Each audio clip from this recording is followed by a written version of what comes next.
la comunicación, la titulo así: Educación y biología, confluencia de caminos. Creyendo se aprende y aprendiendo se cree.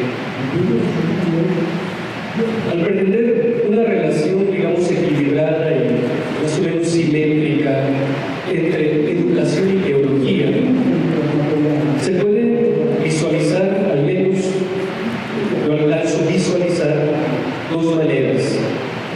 La primera, considerar la educación como una dimensión necesaria y útil en la labor teológica, y otra, considerarla como un elemento constitutivo de la teología. No será entonces una confluencia de caminos, cuando la teología mantiene una perspectiva educativa y cuando la educación incluye un contenido teológico.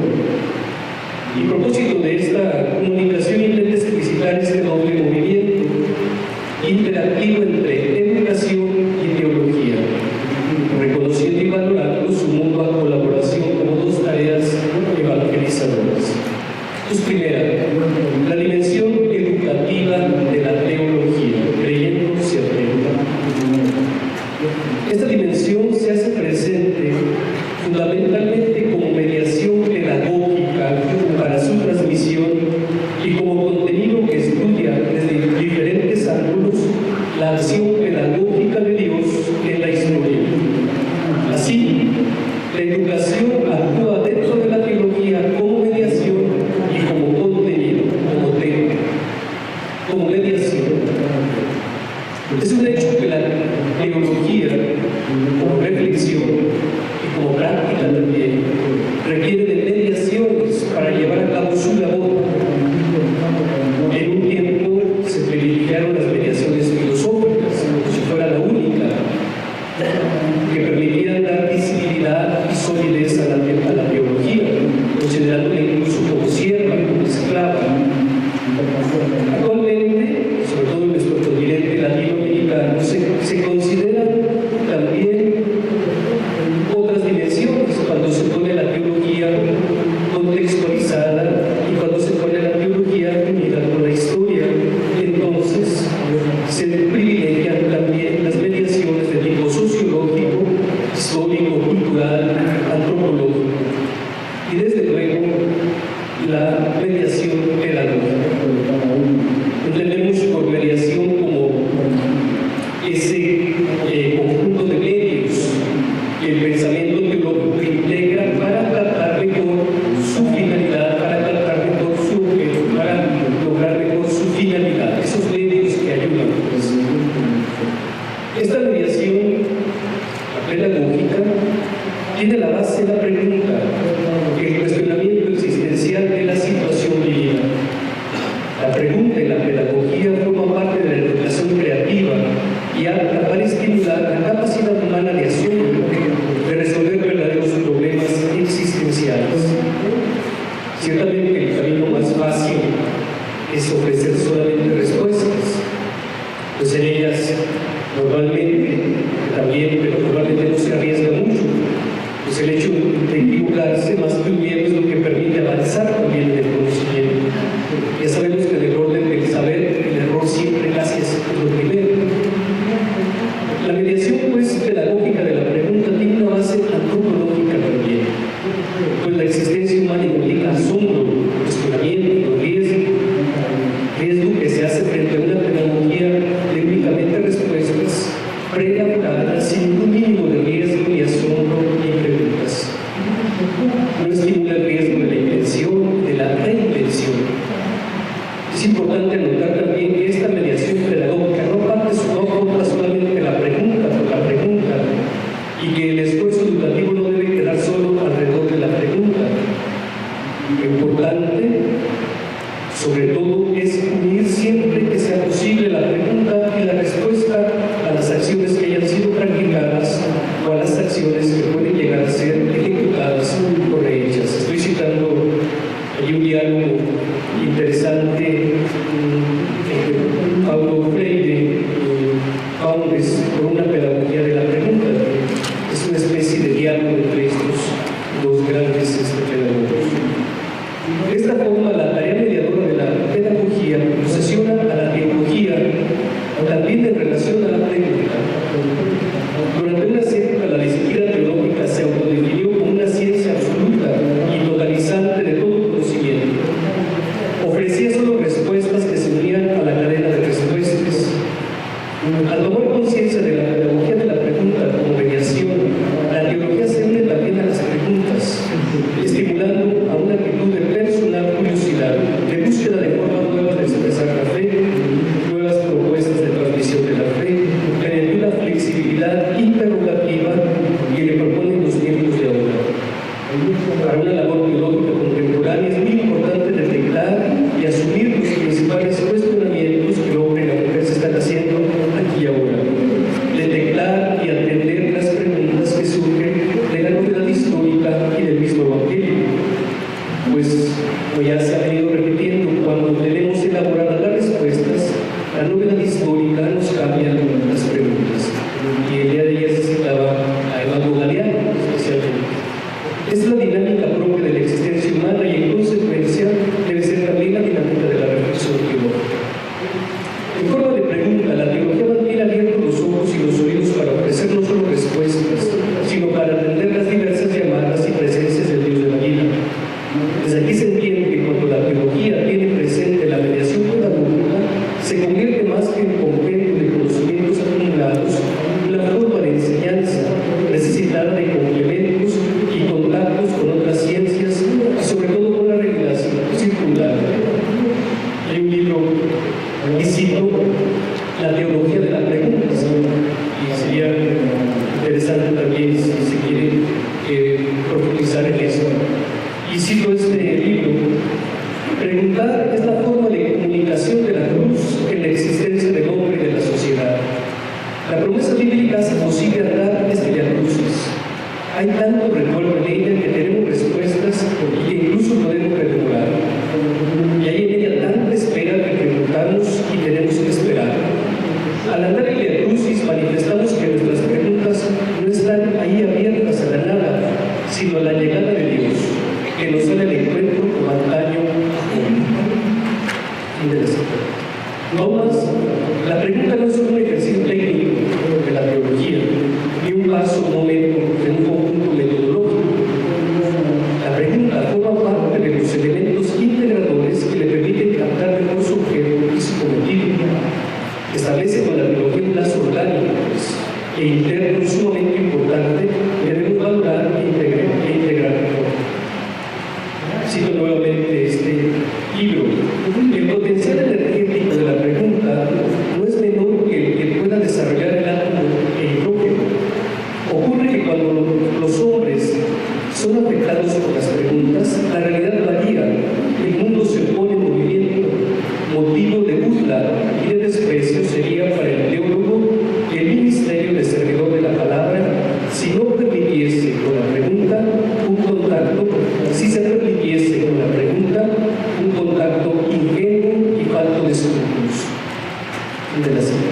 No está fuera de lugar preguntarse, pues, teológicamente, ¿cómo puede ser esto? Lucas 1:34, como María preguntó a la Virgen. La pregunta es señal de madurez y de comprensión de la fe como un acto responsable y libre. Si el hombre tiene derecho de pensar críticamente la fe ante Dios, de la misma manera tiene el derecho y el deber de hacerlo dentro de la Iglesia y desde la Iglesia. Si se cuestiona a Dios, ¿por qué no cuestionar la misma Iglesia también, en muchas de sus estructuras, en muchas de sus posiciones? Como contenido, la pedagogía de Jesús. Como contenido, la educación está presente en la teología considerada en su misma reflexión la acción pedagógica de Dios en la historia.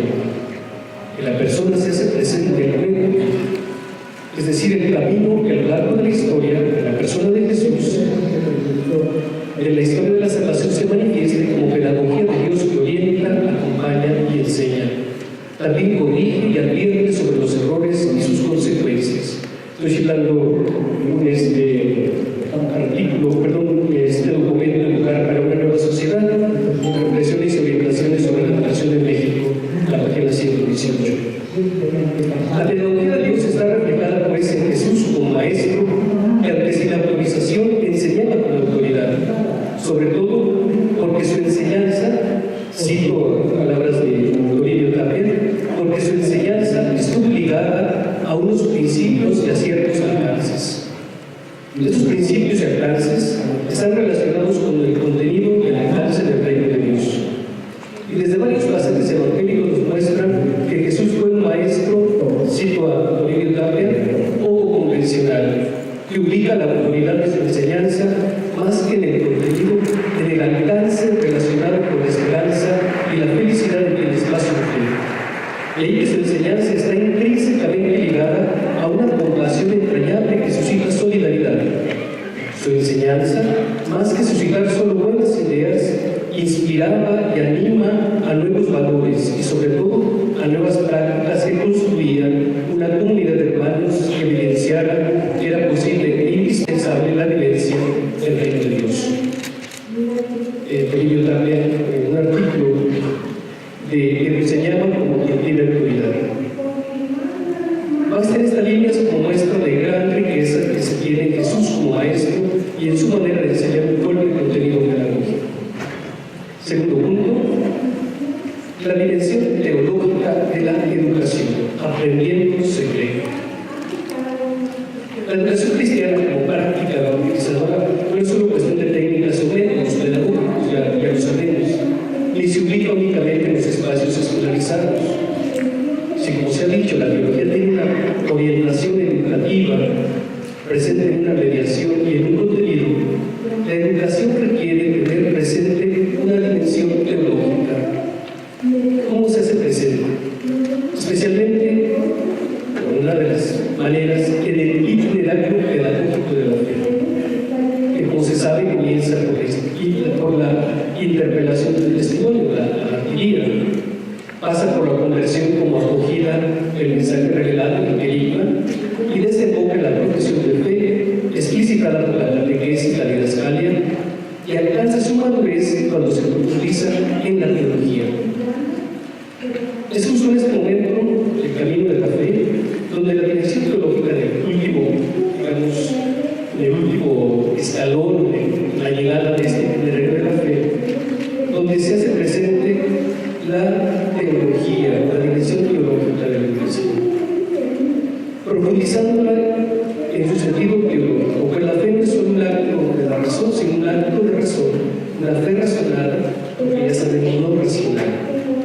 En ese sentido, una fe que no se razona, es decir, irracional, sería indigna del ser humano, pues niega el gran don de Dios de la libertad, como la máxima gracia, nos decía el padre Andrés Torres Gay, la libertad como la máxima gracia de Dios.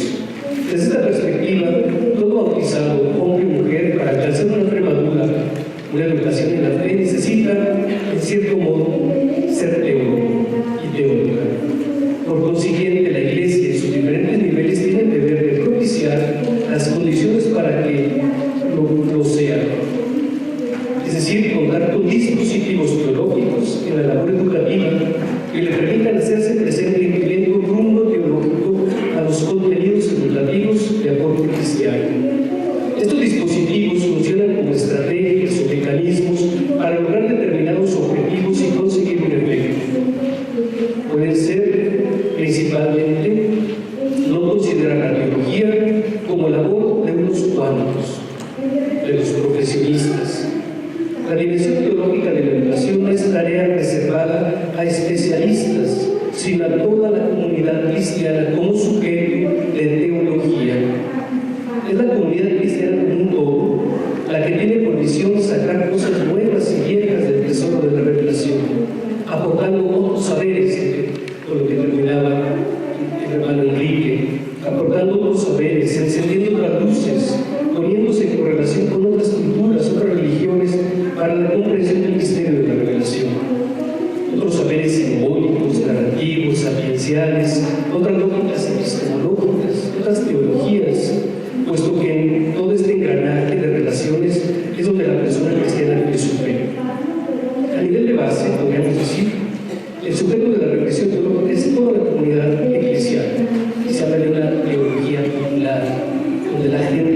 reflexiona su fe, vive su fe en expresiones simbólicas, narrativas, quizás de una lógica tan compleja. A nivel también pastoral, es la comunidad de delegados, como los que están aquí ustedes, catequistas, evangelizadores, ese nivel pastoral que también se hace en teología. Y a nivel profesional, también, aunque sean algunos de sus miembros, reflexionan en el seno de la comunidad. La teología es esencialmente la inteligencia de la fe elaborada por todo el pueblo de Dios. Es urgente que esta dimensión teológica sea asumida también por los laicos y laicas, capacitados para una reflexión teológica profesional que asuman en sus tareas educativas una dimensión teológica. Consideraciones finales. Las ideas anteriormente expuestas nos lanzan a tener en cuenta algunas consideraciones finales en torno a la correlación entre educación y teología. Esas consideraciones son hechas en tono aspiracional y en forma de preguntas, desde la ausencia y la urgencia de esta correlación.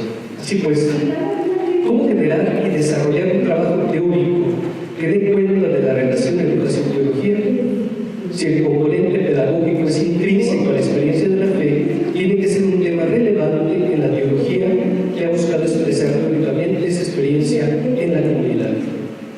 ¿Cómo sistematizar y socializar los frutos de la reflexión teológica de las comunidades que producen saberes propios que iluminan, fortalecen y resignifican las prácticas pastorales? Hay una tarea enorme en colocar componentes pedagógicos fundamentales para hacer del proyecto de producción teológica en las comunidades un verdadero proceso de educación. Hay un gran desafío al interno de la teología en la línea de buscar considerar su carácter y su orientación auténticamente pedagógica. Un llamado a desencadenar procesos pedagógicos populares que impriman rumbos y ritmos teológicos más autónomos, creativos, comunitarios, locales, que favorezcan el sostenimiento y la comunicación constante entre educación y teología. Finalmente, profundizar en la racionalidad del acto de preguntar: ¿desde dónde? ¿Hacia dónde? ¿Con quiénes? ¿A quiénes? Muchas gracias.